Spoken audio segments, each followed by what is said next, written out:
selalu tercurah bagi setiap kita. Haleluya, aku diberkati.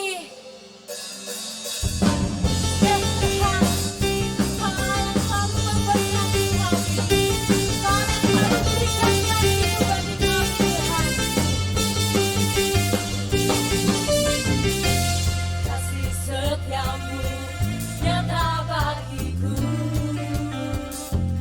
hikmat kebajikan terserah bagiku. Sebab balasanku limpahkan segalanya, dan anugerahnya sangat besar bagiku. Aku diberkati, aku dilimpahi, karena alasanku untuk menyediakan. Aku diberkati, aku dilimpahi, atas semua anugerah Tuhan bagiku.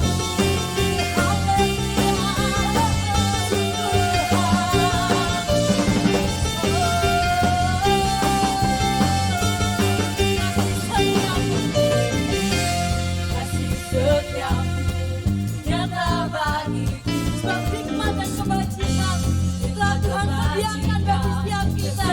Haleluya. Sebab balasanku limpahkan segalanya, dan anugerahnya sangat besar bagi hatiku. Mari kita pujianmu. Aku diberkati, aku dilimpahi, karena alasanku untuk menyediakan. Aku diberkati, aku dilimpahi, atas semua anugerah Tuhan bagiku.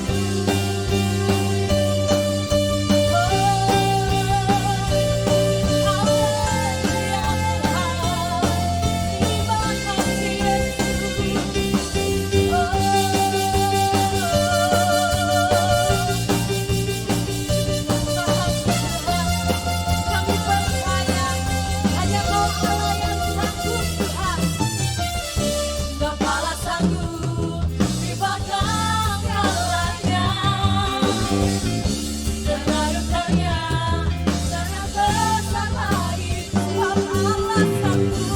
Sebab balasanku limpahkan segalanya,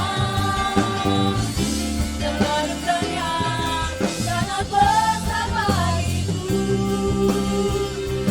Aku diberkati, aku dilimpahi, karena Allah sanggup untuk menyediakan. Sama-sama katakan. Aku diberkati, aku dilimpahi, karena Allah sanggup untuk menyediakan.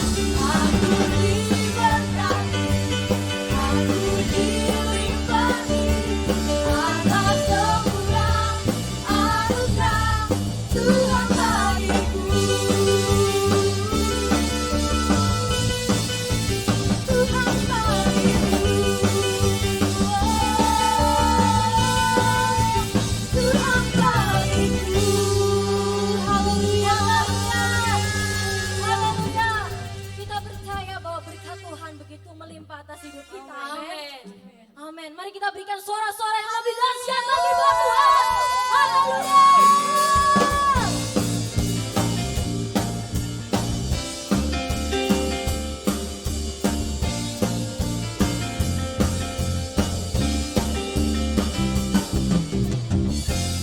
Yesus, Kau kekuatan di hidupku. Katakan gentar langkahku, gentar langkahku. Yes, amen. Angkat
Tuhan. Sebab nama-Mu yang layak kami tinggikan. Segala puji, hormat, kemuliaan hanya bagi untuk-Mu Tuhan. Sembah haleluya. Syukur haleluya.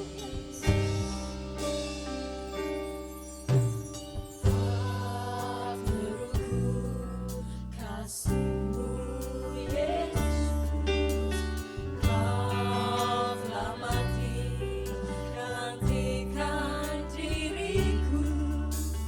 Kau curahkan darah-Mu untuk tebus dosaku. Kau terukur kasih-Mu Tuhan. Tak terukur kasih-Mu Yesus, Kau telah mati gantikan diri. Kau yang curahkan darah-Mu untuk tebus dosa. Mari sama-sama angkat tangan dan katakan, layak Engkau Tuhan. Engkau Tuhan, dipuji dan disembah dengan segenap hatimu. Layaklah Engkau Tuhan, dipuji dan disembah dengan segenap jiwa ragaku. Haleluya.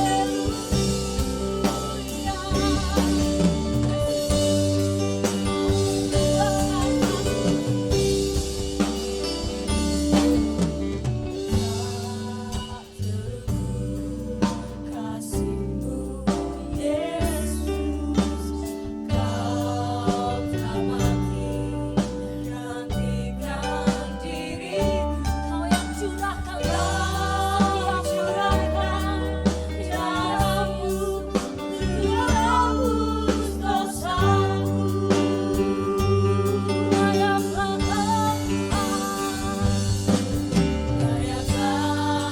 Tuhan, dipuji dan disembah dengan segenap hatiku. Layaklah Tuhan, dipuji dan disembah dengan segenap jiwa ragaku. Layaklah Tuhan, dipuji dan disembah dengan segenap hatiku. Layaklah Tuhan, dipuji dan disembah dengan segenap jiwa ragaku.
seperti-Mu Yesus. Haleluya. Jadikan kami seperti-Mu. Haleluya. Ubati kami Tuhan.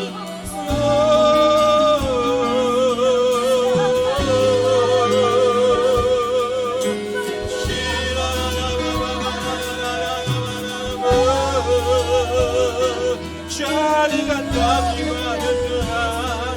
Jadi seperti-Mu. Jadi seperti-Mu.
Inilah kerinduan hati kami Bapa.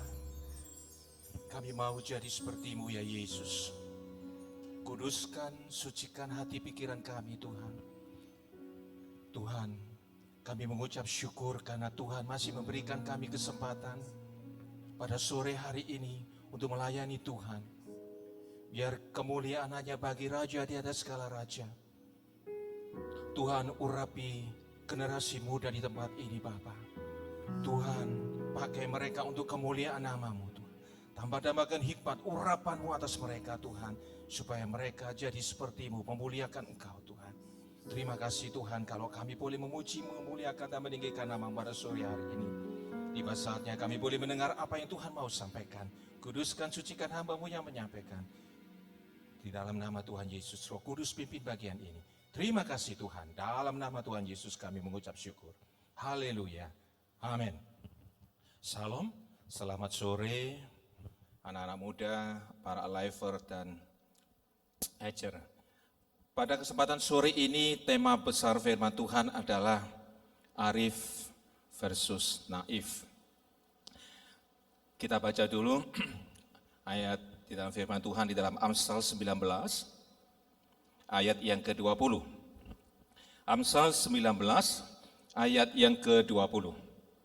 Demikian firman Tuhan, dengarkanlah nasihat dan terimalah didikan, supaya engkau menjadi bijak di masa depan. Kalau kita melihat arti kata naif, atau bahasa Inggrisnya simple mindedness, dijelaskan naif adalah sifat yang polos, yang lugu atau kekanak-kanaan. Sedangkan menurut KBBI atau Kamus Besar Bahasa Indonesia, naif adalah tidak banyak tingkah, sangat berbahaya, lugu karena muda dan kurang pengalaman atau sederhana. Hal yang naif adalah hal yang positif jika naif ini menghindarkan kita dari prasangka buruk kepada orang lain karena kita selalu memandang dengan sangat lugu atau berbahaya. Tetapi naif bisa menjadi negatif jika kita menutup diri bahwa tidak selamanya orang itu baik. Tidak selamanya orang itu berlaku benar. Tidak sebenarnya orang itu berpura-pura, karena kadang bisa terjadi. Nah, dapat diibaratkan bahwa naifnya negatif adalah seperti manusia yang berkacamata kuda. Sedangkan arti kata arif atau discretion, kalau saya bisa lihat itu dikatakan begini di dalam KBBI adalah bijaksana, cerdik, pandai, berilmu. Yang kedua adalah paham dan mengerti. Atau bisa saya simpulkan begini, terjemahan bebas, adalah melakukan sesuatu yang berbeda dari yang rutin, adalah melakukan diskresi untuk mencapai hal yang maksimal, menyelesaikan persoalan, menyelesaikan perbedaan, dan menyikapi sesuatu yang tidak menyenangkan. Kalau di dalam dunia lalu lintas selalu dikenal dengan namanya diskresi. Suatu polisi akan melakukan perubahan dalam peraturan-peraturan yang jelas, misalkan tidak boleh masuk, kadang-kadang di dalam suatu yang macet diizinkan untuk masuk. Di Jakarta kadang-kadang busway diizinkan untuk kendaraan-kendaraan untuk lewat pada kalau kondisi macet. Nah, kalau saya hubungkan sikap arif dan naif ini, banyak sekali kita aplikasikan, kita jumpai di dalam hubungan kita dengan sesama. Ayo kita baca dulu dalam Kejadian 1. Kejadian 2 ayat 18. Sikap arif dan naif ini akan sangat muncul di dalam hubungan kita dengan sesama. Oleh karena itu saya mengambil tema khusus yaitu membangun hubungan dengan sesama, terutama kepada mereka yang sulit. Ya, kepada mereka yang sulit. Kejadian 2 ayat 18 dikatakan demikian. Tuhan Allah berfirman, tidak baik kalau manusia itu seorang diri saja. Aku akan menjadikan penolong baginya yang sepadan dengan dia. Kita lihat Kejadian 1 ayat 31 dikatakan demikian. Maka Allah melihat segalanya dijadikannya sungguh amat baik. Jadilah petang dan jadilah pagi, itulah hari yang ke-6. Kalau kita melihat Kejadian 2 ayat 18 ini tidak semata-mata berbicara masalah jodoh. Sebab ini tidak bermutlak mengenai pendamping jodoh, tetapi ini lebih banyak bercerita mengenai sifat manusia yang tidak suka akan kesepian. Manusia yang tidak suka akan loneliness. Di masa-masa seperti ini, sebenarnya suatu anugerah. Kadang tadi Pak Gembala menyampaikan bahwa di dalam situasi seseorang untuk dikarantina, seseorang berada dalam situasi di mana dia sendirian. Beruntung sekarang ada gadget, dia masih bisa main telepon. Dulu, zaman saya masih pertama kali bekerja, tahun 93-94, suatu saat saya itu tahun baru, tanggal 31 Desember, saya berada di hutan yang harus menunggu suatu operation yang sedang berjalan. Saya sendirian di sana, ada orang bekerja sana, saya standby. Karena saya engineer, jadi saya standby. Kalau ada operational sesuatu itu saya harus standby. Saya merenung, waduh, di dalam sementara yang lainnya itu mungkin bersuka cita, mungkin menikmati kebersamaan, saya berada di sini sendirian. Saya merasa, Tuhan, saya kok berada sendirian di sini. Ada suatu hal yang kurang. Manusia diciptakan untuk tidak menjadi sendiri, karena kesepian adalah sifat yang tidak disukai oleh manusia. Oleh karena itu perlunya kita berinteraksi dengan orang lain. Di dalam Pengkhotbah 3 ayat 11, di dalam Pengkhotbah ayat 3 ayat 11, Pengkhotbah 3 ayat 11, dikatakan demikian. Ia membuat segala sesuatu indah pada waktunya, bahkan ia memberikan kekekalan dalam hati mereka. Salah satu hal yang kekekalan di dalam hati adalah kebersamaan. Pada waktu seseorang sudah menghadapi masa kritis pada waktu meninggal, dia tidak bertanya, di mana ijazahku, di mana sertifikatku. Tidak, pada saat seperti itu dia ingin berada di tengah-tengah keluarganya. Di mana anakku, di mana istriku, di mana misalkan kalau suami, di mana yang lain, kok belum datang. Dia ingin merasakan kebersamaan. Di saat dia merasakan kritis, kesulitan. Tuhan Yesus pada waktu dia berdoa di Taman Getsemani, dia ingin kebersamaan dengan murid-muridnya pada saat dia menghadapi tekanannya demikian rupa. Tetapi dia sedih melihat murid-muridnya tertidur. Anak-anak muda, hal yang terpenting di dalam hidup ini salah satunya adalah bagaimana kita membangun hubungan. Ayo kita baca dulu dalam Matius 22. Matius 22, kunci yang utama di dalam hubungan adalah Matius 22 ayat 37 dan 38, 39. Ayat 36 dikatakan, Guru, hukum manakah yang terutama dalam hukum Taurat? Jawab Yesus kepadanya, kasihilah Tuhan Allahmu dengan segenap hatimu, dengan segenap jiwamu, dan dengan segenap budimu. Itulah hukum yang terutama dan yang pertama. Dan hukum yang kedua yang sama dengan itu ialah kasihilah sesama manusia seperti dirimu sendiri. Konsep membangun hubungan yang pertama adalah membangun hubungan secara vertikal. Saya tulis di dalam PowerPoint saya, dikatakan begini, tidak bisa kita membangun hubungan yang sangat baik dengan sesama kalau hubungan kita dengan vertikal itu rusak. Om Cak sering katakan pada waktu seseorang menghadapi persoalan, dia hanya bertanya pada waktu konseling, apakah hubunganmu dengan Tuhan baik? Kalau hubunganmu dengan Tuhan baik, segala sesuatunya tidak ada masalah. Karena itu berada dalam lingkup pemeliharaan Tuhan, dalam lingkaran penjangkauan Tuhan. Anak-anak muda membangun hubungan dengan Tuhan itu menjadi kunci bagaimana membangun hubungan dengan sesama. Kalau kita lihat di dalam Lukas 15. Lukas 15. Lukas 15 ayat yang ke-28 sampai 30. Lukas 15 berbicara mengenai perumpamaan tentang anak yang hilang. Di situ ada si bungsu, ada si sulung. Saya yakin bahwa anak-anak muda mengerti bahwa selalu berpikir bahwa yang salah pasti anak yang bungsu. Yes, anak yang bungsu salah. Betul. Anak yang bungsu salah karena anak bungsu itu ingin keluar dari orang tuanya, tetapi sebenarnya dia ingin mempunyai kebebasan yang dia inginkan, tetapi kebebasan yang tidak bertanggung jawab, kebebasan yang kebablasan. Tetapi perhatikan, persoalannya bukan hanya anak yang bungsu, tetapi anak yang sulung. Perhatikan kata-kata ini. Ayat yang ke-28. Maka marahlah anak yang sulung itu dan ia tidak mau masuk. Lalu ayahnya keluar dan berbicara pada dia. Kita lihat. Tetapi ia menjawab, ini perkataan yang dahsyat. Katanya begini, telah bertahun-tahun aku melayani Bapa dan belum pernah aku melanggar perintah Bapa. Tetapi kepadaku belum pernah Bapa memberikan seekor anak kambing untuk bersuka cita dengan sahabat-sahabatku. Tetapi baru saja datang anak Bapa yang telah memboroskan harta kekayaan. Bapa bersama dengan para pelacur, maka Bapa menyembelih anak lembu tambun untuk dia. Anak-anak perhatikan, anak-anak muda kata-kata yang sulung ini. Wah, ini dahsyat. Dia berkata orang yang itu, dia menyembelih tambun untuk yang bungsu. Tetapi aku, kambing pun tidak. Di dalam hierarki persembahan, itu ada lembu, kemudian ada kambing, ada burung merpati dan seterusnya. Perhatikan baik, di sini ayahnya mengatakan begitu. Kata ayahnya 31, anakku engkau selalu bersama-sama dengan aku dan segala kepunyaanku adalah kepunyaanmu.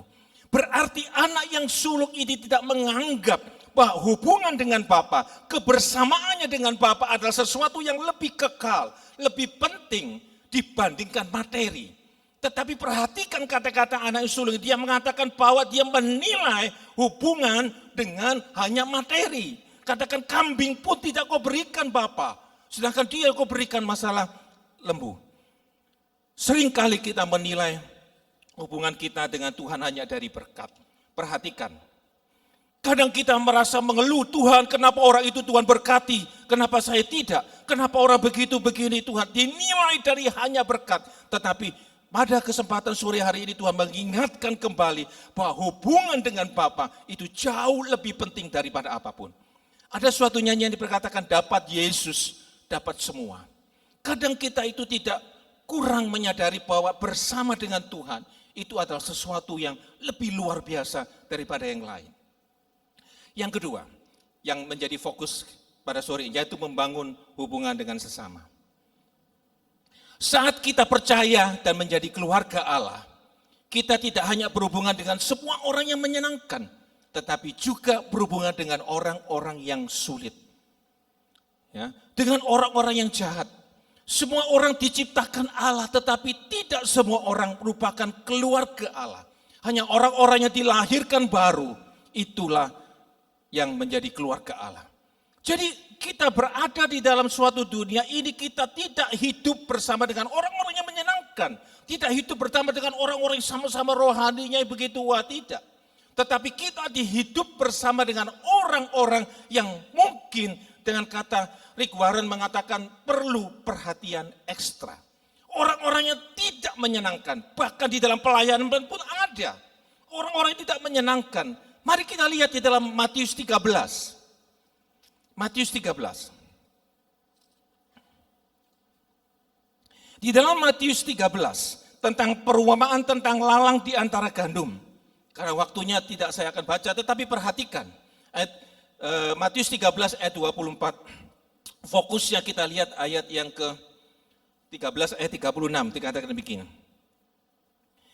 Orang yang ayat 36, maka Yesus meninggalkan orang banyak lalu pulang, murid-muridnya datang berkata kepadanya, jelaskanlah kepada kami perumpamaan tentang lalang di antara ladang itu. Ia menjawab katanya, orang yang menaburkan benih ialah anak manusia, ladang ialah dunia. Benih yang baik itulah anak-anak kerajaan dan lalang adalah anak-anak si jahat. Musuh menaburkan benih lalang ialah iblis. Waktu menuai ialah akhir zaman. Dan para penuai itu adalah malaikat. Maka seperti lalang itu dikumpulkan dan dibakar di dalam api, demikian juga pada akhir zaman. Kita sering ingin, Tuhan kalau bisa orang jahat itu dibuang saja, dilalukan saja, dihilangkan saja dalam hidup saya. Tetapi pada waktu Tuhan Yesus mengumumkan tentang perumpamaan tentang lalang di antara gandum, dia mengatakan biarkan lalang itu. Nanti ada saatnya akan terjadi penampian, akan saatnya terjadi pruning, terjadi pemurnian, bahwa itu akan terjadi. Dan saya mengutip apa yang dikatakan Pak Gembala tadi pagi, bahwa memang saat-saat ini adalah saat-saat pemurnian. Bagaimana kita ini dibiarkan Tuhan untuk limpah dengan firman. Kalau dulu, saya menyadari kalau dulu sebelumnya dengan ibadah fisik, mungkin saya hanya bisa menghadir ibadah 2 kali. Tetapi dengan sekarang ini, dengan gitu waktu yang efektif, saya bisa menghadir dalam setiap ibadah yang dijalankan secara streaming. Karena waktunya cukup pendek dan cukup bebas saya bisa melihat. Saat-saat ini adalah saat-saat yang limpah. Tuhan melimpahkan kasih karunia kepada umatnya untuk limpah dengan firman. Mungkin ada saatnya orang tidak akan pernah berpikir bahwa tidak bisa beribadah adalah cara seperti ini. Tetapi akan lebih dahsyat lagi. Mungkin kita tidak bisa mendengarkan firman Tuhan secara langsung lagi. Bahkan akan ada kesulitan-kesulitan lain. Tetapi percayalah bahwa Tuhan izinkan orang-orang yang jahat, orang-orang yang tidak menyenangkan menjadi sesuatu baik bagi kita. Kalau misalkan ada orang yang tidak membuat kita menyenangkan, anggap ini sebagai pelajaran. Anggap sebagai orang pelajaran. Tetapi kalau ada orang-orang yang menyenangkan bagi kita, anggap suatu berkat. Jadi hidup ini ya antara pelajaran dan berkat selalu bergantian dan selalu ada dalam kehidupan kita. Tuhan ingin kita belajar. Kalau kita tidak menghadapi orang yang menjengkelkan, mungkin kita tidak akan menjadi pernah sabar. Kalau kita tidak menghadapi orang-orang yang saenake dhewe, mungkin kita tidak punya hikmat untuk bisa hidup dengan mereka. Bisa jadi pelajaran atau lesson lebih banyak daripada blessing, tetapi perhatikan pada umumnya setelah pelajaran itu terjadi, setelah interaksi dengan orang yang tidak menyenangkan terjadi, maka kita akan menjadi berkat itu timbul dalam kehidupan kita. Dan yang unik adalah bahwa pergesekan kita dengan sesama adalah sesuatu yang berlaku seumur hidup kita. Karena selama kita ada di dunia, kita akan bertemu dengan siapapun orang-orang yang seperti ini. Bagaimana kita melakukan? Nah, di dalam situasi yang saat ini, sinergi, kebersamaan menjadi sesuatu yang penting. Kalau kita melihat mengenai sharing ekonomi, mengenai Grab, mengenai Gojek, dan sekarang ini bahwa sinergi dan kolaborasi merupakan suatu tren yang penting di dalam bisnis. Dan perhatikan ya, ada suatu contoh yang luar biasa dalam 2 Raja-Raja 4. Ayo kita lihat dalam 2 Raja-Raja 4. pentingnya kebersamaan ini, pentingnya hubungan dengan sesama ini. 2 Raja-Raja pasal yang keempat, ayat yang ketiga. Lalu berkatalah Elisa, pergilah, mintalah bejana-bejana dari luar, daripada segala tetanggamu, bejana-bejana yang kosong, tetapi jangan terlalu sedikit. Lihat kata-kata, mungkin sesuatu yang tidak pernah dipikir, tapi perhatikan bahwa kalau misalkan janda ini tidak mempunyai hubungan baik dengan tetangganya, kira-kira dipinjemi enggak? Kalau dia tidak mempunyai hubungan baik dengan tetangganya pasti bilang, wih jangan, saya juga butuh. Anak-anak muda perhatikan, bahwa hubungan dengan orang sekitar kita, hubungan dengan siapa manusia, itu menjadi berkat bagi kita kalau kita bisa mengelola dengan baik. Oleh karena itu dibutuhkan sikap yang lebih arif dalam menangani. Kadang di dalam hidup ini ya Pak, anak-anak muda selalu ada orang-orang yang memang gimana ya, kalau kita sudah baik pun dia tetap jahat, itu pasti ada. Dibutuhkan kearifan dibandingkan kenaifan kita dalam membangun hubungan. Sebab hubungan adalah sesuatu yang sifatnya dinamis. Sesuatu yang sangat dinamis. Kadang-kadang kita melihat orang itu hanya terhadap sesuatu sifat yang sementara. Atau sifat yang terakhir, atau sifat yang sesaat. Di dalam penilaian karyawan selalu ada yang disebut dengan halo efek. Halo efek adalah sesuatu sikap kita, sesuatu persepsi yang muncul hanya oleh karena perbuatan yang terakhir. Padahal kalau kita melihat penilaian sesuatu itu berlangsung secara jangka waktu tertentu. Kita melihat bulan ke-1, bulan ke-2, bulan ke-3, bulan ke-4, bulan ke-5, bulan ke-6, sampai ke bulan ke-6 kalau misalkan itu semester. Tetapi seringkali halo efek itu mempengaruhi kita. Kita lihat di dalam contoh bagaimana Tuhan Yesus menunjukkan sikap yang arif. Kita lihat Yohanes 8. Yohanes 8. Ayat yang ke-7. Yohanes 8 ayat yang ke-7.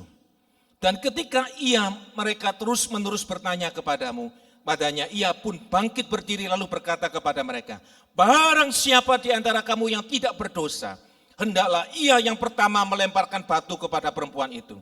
Pada waktu Tuhan Yesus melihat perempuan yang bersinar ditaruh di hadapannya, Tuhan ini adalah orang yang bersinar dan tertangkap basah. Kalau kita berpikir secara naif, dia akan bicara, ya sudah dihancurkan saja, dilebur, diselempari batu, dirajam. Tetapi di dalam kasih karunia Tuhan, Tuhan melihat keadilan. Kasih menang atas keadilan. Dilihat bagaimana Tuhan Yesus berkata, barang siapa di antara kamu tidak berdosa, hendaklah ia yang pertama melemparkan. Karena memang orang-orang Farisi, orang-orang ahli Taurat ini hendak menjebak Tuhan Yesus. Apakah Tuhan Yesus itu bisa menyelesaikan persoalan yang sulit ini? Kalau secara Taurat, orang ini harus dilempari batu mati. Tetapi hikmat yang dari Tuhan, hikmat yang dari Roh Kudus, menaungi Tuhan Yesus dan mengatakan bahwa siapa yang tidak berdosa, hendaklah ia yang pertama kali melempar batu. Sekali lagi, kasih menang atas keadilan.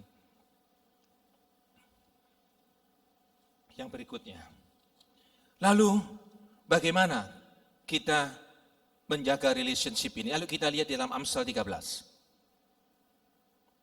Amsal 13, ayat yang ke-20. Amsal 13, ayat yang ke-20. Dikatakan demikian, siapa bergaul dengan orang bijak, menjadi bijak. Tetapi siapa berteman dengan orang yang bebal, menjadi malang. 1 Korintus 15 ayat 33. 1 Korintus 15 ayat 33. Janganlah kamu sesat, pergaulan yang buruk merusakkan kebiasaan yang baik. Pertanyaannya begini, kalau misalkan Amsal berkata bergaul dengan orang bijak menjadi bijak, orang yang bebal menjadi malang, pergaulan yang buruk merusakkan kebiasaan baik. Lalu bagaimana Pak? Saya apakah harus memilih-milih, apakah kita cuma bisa bergaul dengan orang-orang tertentu? Di dalam dunia yang seperti sekarang ini terlalu banyak hal-hal yang berpura-pura. Sekarang ini banyak sekali SMS, sekali banyak apa yang mengatakan, wah saya ini kena COVID, saya ini begini, saya kesulitan sebegini. Tujuannya, ujungnya meminta uang. Banyak orang yang memasang sikap penuh belas kasihan supaya dikasihani. Lalu kita melihat banyak orang berpura-pura. Bahkan kadang-kadang orang-orang yang nampaknya baik, dia seperti serigala yang berburu domba. Kadang kita sulit untuk melihat bagaimana kita harus bersikap dengan orang-orang seperti ini. Yang terpenting, yang saya mau garis bawahi adalah kita memfilter dengan hati oleh hikmat Roh Kudus. Filter hati ini menjadi sesuatu yang penting. Segala sesuatu boleh ada, segala sesuatu boleh mempengaruhi kita, segala sesuatu boleh kita tidak mungkin berada di pegunungan hanya pada orang-orang yang menyenangkan, hanya orang-orang yang bijak. Kita juga bergaul dengan orang-orang yang mungkin bebal, yang diomongin bandel, yang menjengkelkan, yang jahat, yang pemarah, yang pendengki, yang pemfitnah. Tetapi filter hati dan hikmat dari Roh Kudus itu menaungi kita untuk bisa memilih. Anak-anak muda memang tidak mudah untuk bisa seperti ini. Tetapi hal yang paling penting, bagaimana kita ini belajar dalam hidup ini untuk menjadi hati kita difilter. Oleh karena itu dalam Roma 12 ayat 1, mari kita baca Roma 12 ayat 1. Di dalam Roma 12 ayat 1, karena itu saudara-saudara demi kemurahan Allah, aku menasihatkan kamu supaya kamu mempersembahkan tubuhmu sebagai persembahan yang hidup, yang kudus dan yang berkenan kepada Allah. Itu adalah ibadahmu yang sejati. Janganlah kamu menjadi serupa dengan dunia ini, tetapi berubahlah oleh pembaharuan budimu, hati, pikiran, sehingga kamu dapat membedakan mana kehendak Allah, apa yang baik, yang berkenan kepada Allah dan yang sempurna. Berubahlah oleh pembaharuan budimu. Dengan pertolongan Roh Kudus kita dibaharui, kita dilahirkan baru, kita dibaharui pikiran kita hari demi hari, waktu demi waktu, sehingga kita bertumbuh. Sehingga kita bisa membedakan mana yang baik dan yang jahat. Ada suatu prinsip yang penting yang saya mau sampaikan pada sore ini, yaitu dengan prinsip yang disebut prinsip menjaga jarak. Tentu saja kita bergaul dengan orang-orang yang tidak menyenangkan, bergaul dengan orang-orang yang menjengkelkan, bergaul dengan orang yang berpura-pura, yang munafik, cara kita tentu saja berbeda. Dan prinsip menjaga jarak menjadi prinsip yang penting. Kalau kita berada di dalam rumah, ada suatu bagian-bagian di dalam rumah itu. Yang pertama adalah di luar pagar, di luar rumah. Kemudian di dalam ruang tamu, di dalam ruang makan, kemudian di dalam kamar. Tentu saja kita tidak akan memasukkan orang yang tidak kenal langsung di ruang makan. Tentu saja kalau kita tidak kenal cukup saja di luar pagar, Pak maunya apa, mau ketemu siapa, dan seterusnya. Tetapi pada waktu kita mengenal dan kita mengharapkan kedatangannya, mungkin kita akan ajak dia masuk ke dalam ruang tamu. Di dalam ruang tamu pun masih ada jarak. Pada waktu kita terhadap orang yang di luar itu, kita tidak ada kepercayaan. Kita menanyai dulu bagaimana. Tetapi pada waktu level yang kedua, pada waktu kita mengizinkan orang masuk ke dalam rumah, tentu saja kita mulai ada kepercayaan tetapi terbatas. Kita mengizinkan orang masuk tetapi dengan sikap yang formal. Mungkin kita bertanya, Pak begini, mungkin kalau kita berada pakai celana pendek kita ganti dulu. Kita harus siap dulu supaya kita bisa menghadap orang itu dengan sopan. Level yang ketiga adalah level ruang makan. Tentu saja kalau kita mengenal orang itu sudah begitu dekat dengan kita, mungkin kita celana pendek, mungkin kita sedang makan, kita akan melihat, oke suruh masuk saja. Sedangkan yang kedua tadi, kalau kita belum kenal, tunggu di luar.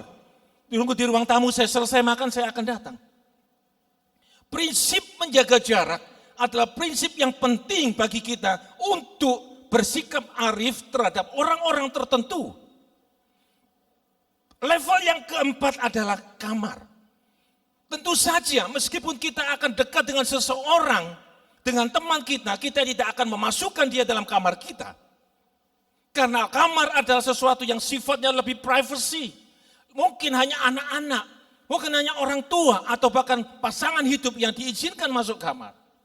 Bahkan seorang pembantu yang mau membersihkan kamar, pembantu saya selalu berkata, Pak saya mau membersihkan kamarnya, boleh masuk? Dia minta izin. Prinsip menjaga jarak ini penting agar kita terhindar daripada sesuatu benturan yang tidak perlu. Tentu saja kita tidak mengizinkan seseorang yang belum kita kenal untuk masuk ke kamar atau masuk di dalam ruang keluarga. Jadi mari kita mau belajar. Kita mau belajar bagaimana kita menjaga jarak. Menjaga jarak sehingga kita terhindar dari benturan. Sebenarnya kalau kita melihat mengenai kecelakaan lalu lintas, sebenarnya yang terpenting, saya diajarkan di safety pada waktu saya bekerja di minyak, yang terpenting adalah sebenarnya bukan speednya, tetapi jarak aman. Kalau kita jarak aman 40 km per jam, tapi jaraknya cuma 1 meter, dan dia kaget nyeram, pasti akan nubruk juga. Tetapi jarak 100 km kalau kita melihat jarak amannya cukup, itu membuat dia bisa berantisipasi untuk menghindari tubrukan. Demikian juga, kita belajar untuk bisa menjaga jarak, agar jarak yang kita lakukan itu bisa baik, dan kita bisa baik kepada setiap orang. Kesimpulan daripada apa yang saya sampaikan pada kesempatan sore ini, ada 5 prinsip relationship. Yang pertama adalah relationship atau hubungan harus didasarkan atas kasih. Ayatnya Matius 22 ayat 39, 1 Korintus 13 ayat 13, 1 Yohanes 4 ayat 7, 12. Kasih, seperti Tuhan Yesus juga menghadapi kasih kepada orang yang berzina. Seperti Tuhan Yesus juga menghadapi orang kasihnya terhadap orang yang berdosa. Berarti Tuhan Yesus mempunyai dasar kasih. Kalau kita mengasihi seseorang, kita akan melihat kebutuhannya, melihat sikapnya dari dasar kasih, dan kita bisa menilai. Dan saya melihat bahwa kalau ada kasih, kita itu bisa peka terhadap suara roh. Pada saat kasih itu ada dalam kehidupan kita, Tuhan itu berbicara, hati-hati, hati-hati. Kadang-kadang kami menghadapi customer, kadang-kadang menghadapi yang sulit untuk dinilai. Kadang-kadang anak-anak muda perhatikan bahwa dia mungkin mempunyai rumah yang bagus, tapi sebenarnya kontrak. Setelah barang dikirim besoknya hilang. Kadang-kadang kita belajar untuk punya hikmat dari Tuhan untuk belajar untuk mengasihi. Ada suatu hal yang saya tulis begini, tidak ada batu yang bertahan kalau ditetesi air setiap hari. Yang kedua, prinsip hubungan yang kedua adalah menjadi terang dan garam. Dalam Matius 5 ayat 13 dan 16, perhatikan bahwa kita, kepercayaan terhadap kita, trust dengan kita dibangun dengan waktu. Tidak mungkin kayak bertemu dengan seseorang, orang itu langsung percaya sama saya, tetapi dibangun dengan waktu. Demikian juga, kita harus menaruh kepercayaan itu belajar dengan waktu. Selangkah dengan waktu kita bisa melihat, kita bisa bergaul melihat, apakah orang-orang ini adalah orang yang benar atau munafik. Melihatnya bagaimana? Yang pertama pada saat dia marah. Pada saat seorang marah kita tahu bahwa marah itu di mana sifat aslinya keluar. Pada saat seorang tertekan dan dia marah, kalau ada kata-kata kasar, itu yang sebenarnya. Yang kedua, bagaimana kita bisa melihat seseorang, menilai seseorang, tanya kepada keluarganya. Anak-anak muda, di dalam keluarga tidak ada munafikan dan setiap hari kelihatan. Dan di dalam keluarga itu mulai muncul. Kalau saya mau menilai bagaimana saya berlaku, saya harus tanya kepada anak saya harus tanya kepada istri saya, apakah saya sudah benar, apakah saya masih salah. Yang ketiga dari perkataan dan perbuatan. Prinsip yang ketiga adalah menghindari pertengkaran. Pertengkaran selalu akan muncul kalau kita melakukan sesuatu secara ofensif. Pada saat kita terjadi perbedaan, pada saat perbedaan pandangan itu muncul, hendaklah kita belajar lebih banyak mendengar. Di dalam Amsal 10 ayat 12, di dalam Amsal 13 ayat 10, di dalam Roma 12 ayat 18, di mana sedapat-dapatnya jikalau itu bergantung pada kita hidupnya dengan damai. Ada hal yang penting di dalam komunikasi yang saya ambil dalam 2 Timotius 2. Ayo kita baca. Saya minta waktu sebentar, 2 Timotius 2. 2 Timotius 2. 2 Timotius 2 ayat yang ke 23, 24 dan 25. Hindarilah soal-soal yang dicari-cari, yang bodoh dan tidak layak. Engkau tahu bahwa soal-soal itu menimbulkan pertengkaran, sedangkan seorang hamba Tuhan tidak boleh bertengkar, tetapi harus ramah terhadap semua orang. Ia harus cakap mengajar dengan sabar, dan dengan lemah lembut dapat menuntun orang yang suka melawan. Sebab mungkin Tuhan memberikan kesempatan pada mereka untuk bertobat dan memimpin mereka sehingga mereka mengenal kebenaran. Berkomunikasi dengan baik, memanage konflik dengan baik, merupakan cara bagaimana kita bisa bergaul dengan orang yang mungkin berbeda pendapat, yang tidak menyenangkan. Di dalam Timotius mengatakan bahwa hendaklah kita dengan lemah lembut dan dengan sabar supaya menuntun orang yang suka melawan. Kita lihat ini, orang menuntun orang yang suka melawan sebab mungkin Tuhan memberikan kesempatan mereka untuk bertobat. Yang keempat, prinsip hubungan meminta hikmat dari Tuhan. Yakobus 1 ayat yang kelima. Yakobus 1 ayat yang kelima. Singer leader boleh maju ke depan. Yakobus 1 ayat yang kelima. Dikatakan demikian. Tetapi apabila di antara kamu ada yang kekurangan hikmat, hendaklah ia memintahkannya kepada Allah yang memberikan kepada semua orang dengan murah hati dan tidak membangkit-bangkit, maka hal itu akan diberikan kepadanya. Meminta hikmat dari Tuhan. No solution for all things. Artinya tidak ada satu solusi untuk bisa menyelesaikan semua. Hikmat dari Tuhan selalu dibutuhkan untuk bisa menangani, terutama dalam situasi-situasi yang sulit. Yang terakhir, yang kelima adalah prinsip penjaga jarak. Anak-anak muda, dalam pergaulan selalu ada yang disebut dengan kebersamaan. Dan kebersamaan adalah di mana seni untuk bisa memberi dan menerima. Sekali lagi saya katakan, jikalau ada perbedaan, hendaklah kita jangan ofensif.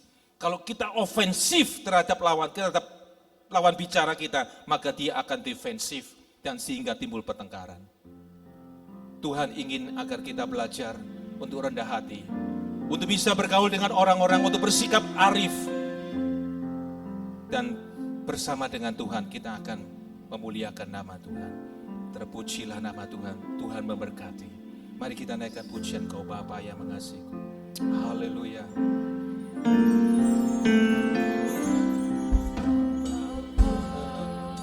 Yang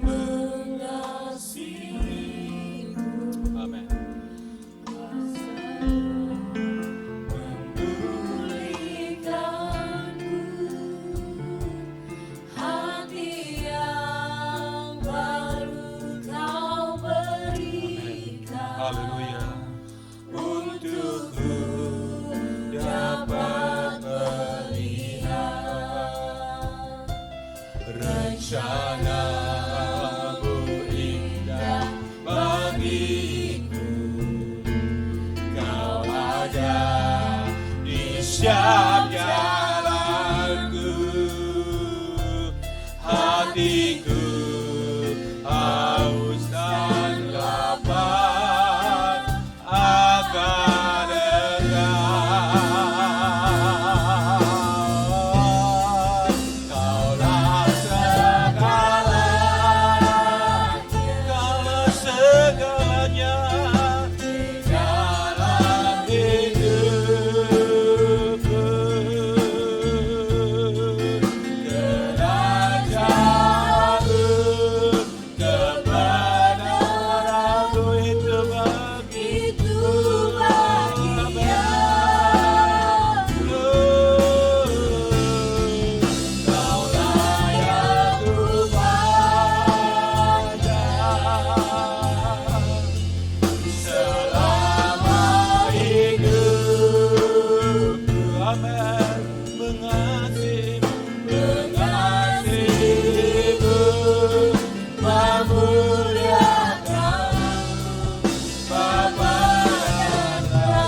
Bapa, kasih-Mu lebih besar daripada biar Tuhan izinkan kami dipulihkan, sehingga kami menjadi berkat bagi sesama kami. Di mana kami berada Tuhan, berikanlah pembaruan dalam akal budi pikiran kami, sehingga kami bisa memfilter segala sesuatu yang jahat. Untuk kami bisa melihat rencana-Mu Tuhan. Bapa, inilah kami Tuhan. Rencana-Mu indah, siap jalanku, hatiku haus dan lapar akan-Mu.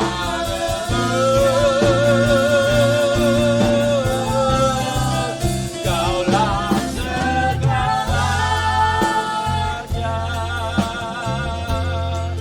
di dalam hidupku.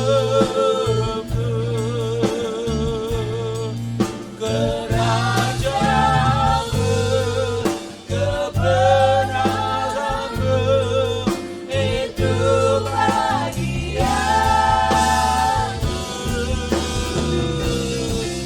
Kaulah yang Tuhan, Kaulah yang Tuhan, selama hidupku. Mengasihi-Mu, memuliakan-Mu, Bapa, dan Kaulah segalanya. Kaulah segalanya. Amin. Di dalam hidup, di dalam hidupku, kerajaan-Mu, kebenaran-Mu, itu bagianku, bagianku. Kaulah yang Kupakai, haleluya, selama hidupku. Mengasihi-Mu, memuliakan-Mu, Bapa dan Raja-Ku. Haleluya. Terima kasih Tuhan. Kami mengucap syukur karena Engkau adalah segalanya bagi kami. Pulihkanlah hidup kami, baharui batin kami, hati pikiran kami, roh kami Tuhan. Sehingga kami bisa melihat segala sesuatu dengan mata Tuhan melihat mereka. Biar belas kasih-Mu Bapa ada dalam hati pikiran kami Tuhan. Sehingga kasih itu melebihi segalanya Tuhan. Biar kami memampukan hidup kami, bergaul dengan sesama kami. Kami menjadi garam, kami menjadi terang, menjadi berkat bagi sesama kami Tuhan. Izinkan kami melihat sebagaimana Tuhan melihat mereka. Terima kasih Bapa. Tuhan memberkati anak-anak muda di tempat ini. Pakai mereka untuk kemuliaan nama Tuhan. Urapan-Mu atas mereka Tuhan. Beri hikmat, tuntun akal budi, kemampuan, kearifan untuk melakukan segala sesuatu Tuhan. Tuhan, terima kasih Bapa. Kami mengucap syukur Tuhan. Hamba-Mu setelah selesai berbicara, tapi Roh Kudus biar firman-Nya tertanam dalam hati yang mendengar, tertanam dan menjadi rema. Mereka dikuatkan, mereka dihiburkan, dan mereka mendapatkan kekuatan baru melalui firman-Mu. Terima kasih Bapa. Segala pujian, hormat, syukur hanya bagi nama-Mu. Di atas dan di dalam nama Tuhan Yesus kami mengucap syukur. Haleluya. Amin.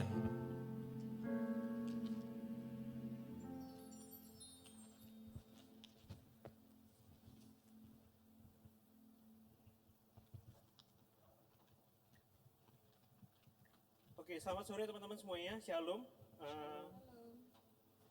Firman Tuhan hari ini sangat mengena banget buat saya, buat hidup saya. Bagaimana tentang menjalin sebuah hubungan.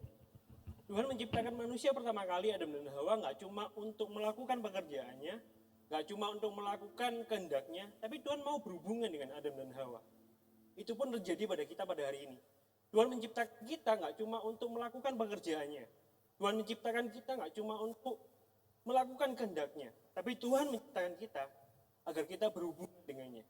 So teman-teman, yuk dengan firman hari ini kita diingat untuk menjalin hubungan lagi dengannya, menjalin hubungan dengan keluarga kita, menjalin hubungan dengan sahabat-sahabat kita yang mungkin saat ini terputus gara-gara masalah seperti ini. Oke, sebelum kita masuk pengumuman lebih lanjut, alangkah baiknya kita akan memberikan yang terbaik buat Tuhan kita. Dan sebelumnya kita akan berdoa. Syukur Bapak, terima kasih atas firman-Mu yang begitu berharga pada hari ini Bapak. Terima kasih atas kesempatan-Mu yang Kau izinkan bahwa kami sekali lagi untuk mendengar isi hati-Mu Bapak.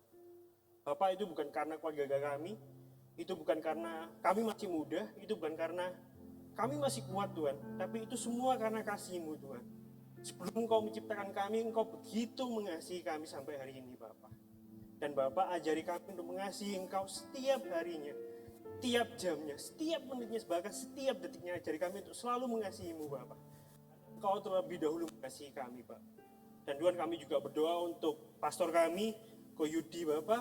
Engkau berkati keluarganya, Engkau berkati pekerjaan Bapak. Ya Tuhan, Engkau berikan hikmat-Mu, berikan rahmat-Mu atas sehingga apapun yang dia kerjakan, apapun yang dia lakukan Bapak, itu semua bukan untuk menunjukkan siapa dia, tapi menunjukkan siapa Engkau di dalamnya Bapak. Dan Tuhan, lagi kami akan memberikan sebagian dari kasih, sebagian dari persembahan kami. Biarkan apapun yang kami berikan itu dengan hati yang tulus supaya itu bisa memperlebar kerajaan-Mu, memperlebar daerah-Mu Bapak. Dan Engkau pakai uang ini menjadi kelebaran untuk gereja ini Bapak. Hanya di dalam nama-Mu kami siap memberikan yang terbaik. Haleluya. Amin. Oke teman-teman, pengumuman yang pertama, untuk persembahan dan perpuluhan, teman-teman bisa scan QR code yang ada di layar monitor teman-teman dengan Dana, Shopee, GoPay, dan OVO.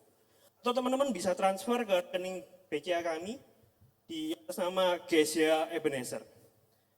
Oke, pengumuman yang kedua, Ebenezer bersama Gesia se-Indonesia berdoa bagi bangsa.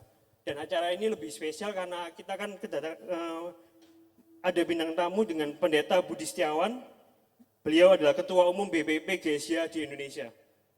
Dan doa malam ini akan diadakan hari Jumat 24 Juli 2020 jam 7 malam, tentunya di YouTube Gesia Ebenezer. Lalu YouTube Gesia Ebenezer juga punya new program, yaitu Host Family dengan Pak Pendeta Teguh Kurniawan. Dan ini akan dilakukan di hari Sabtu tanggal 25 Juli 2020 jam 7 malam. Pastikan teman-teman bergabung dan join di YouTube kali ini. Lalu pengumuman ketiga, ibadah kita minggu depan 26 Juli 2020 dengan tema Tabah versus Mudah Menyerah. Jadwal ibadah umum jam 8 pagi, ibadah sekolah minggu jam 10 pagi, dan ibadah Youth, Life, dan 11DG jam 5 sore.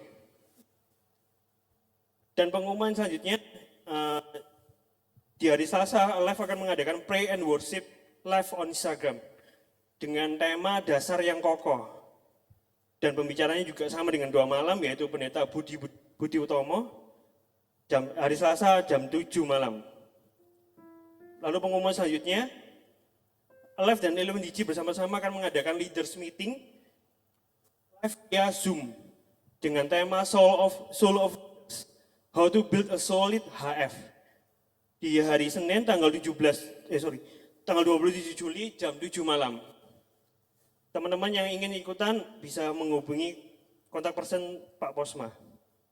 Lalu selanjutnya tersedia warta gereja edisi digital. Bagi jemaat yang belum menerima warta bisa menghubungi nomor WA yang tertera di medsos Gesia Ebenezer.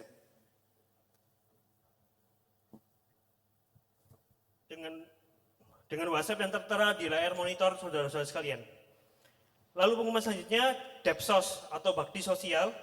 Depsos Gesia Ebenezer memberi kesempatan bagi Bapak, Ibu, Saudara-saudari yang ingin membantu saudara-saudara kita yang mengalami kesulitan ekonomi sehubungan dengan pandemi COVID-19 dengan cara berdonasi melalui rekening Gesia Ebenezer. Dan ini adalah foto-foto ketika Depsos. Lalu pengumuman selanjutnya, Host Family sementara waktu ditiadakan. Tapi teman-teman yang rindu untuk ber-HF bisa mengikuti melalui aplikasi online Zoom. Bagi teman-teman yang ingin mengadakan HF online melalui media Zoom, dapat menghubungi saudara Kevin dengan nomor tertera di layar monitor saudara-saudara.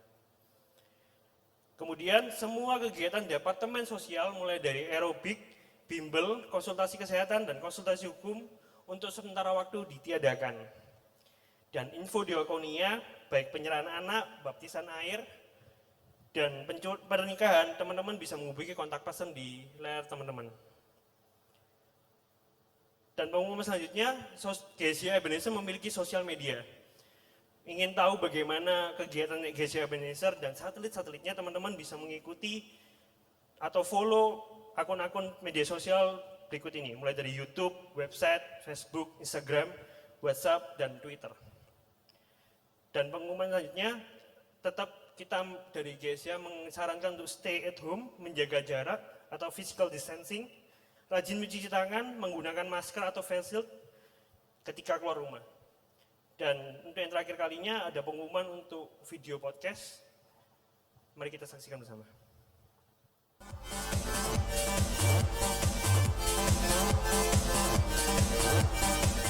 Gimana caranya memotivasi teman yang insecure? Ketika pada kenyataannya lebih banyak orang yang menjatuhkan dia daripada memotivasi dia. Tak ajak olahraga bareng, ajak, ya intinya aku cuma bisa ngasih omongan sih. Selebihnya ya urusan dia ngapain apa enggak. Setuju. Jadi dia itu harus bisa menerima dirinya dia gitu. Karena kita sebagai orang lain, kita cuma bisa melakukan bagiannya kita cuma bisa menjalankan peran kita. Tips menghadapi orang yang dengan gampangnya menjatuhkan kepercayaan diri kita, ya orang toksik tadi itu. Buat aku senyumin aja. Katakanlah kata-kata yang berlawanan.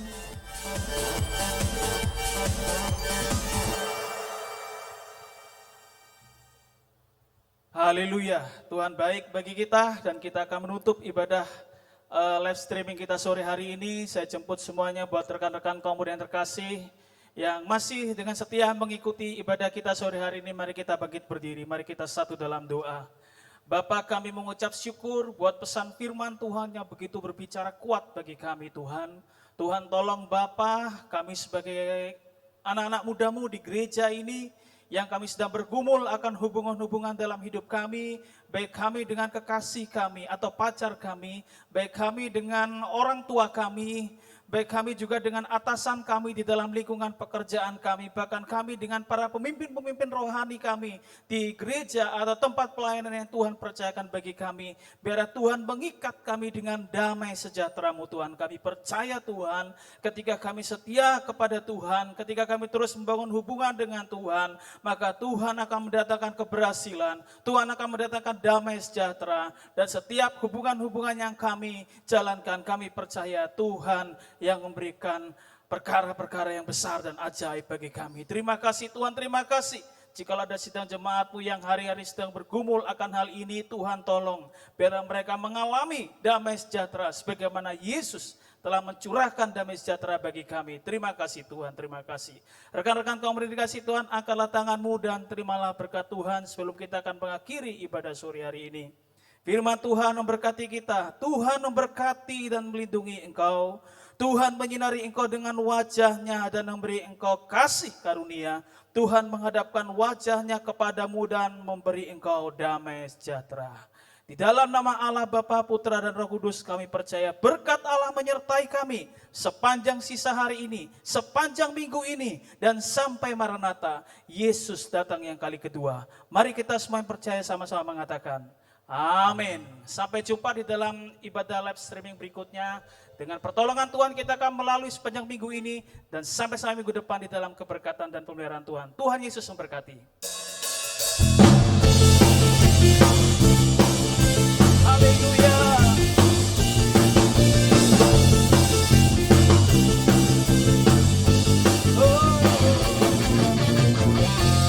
Kasih setiamu nyata bagiku, nikmat kebajikan tersedia bagiku. Segala balasanku limpahkan segala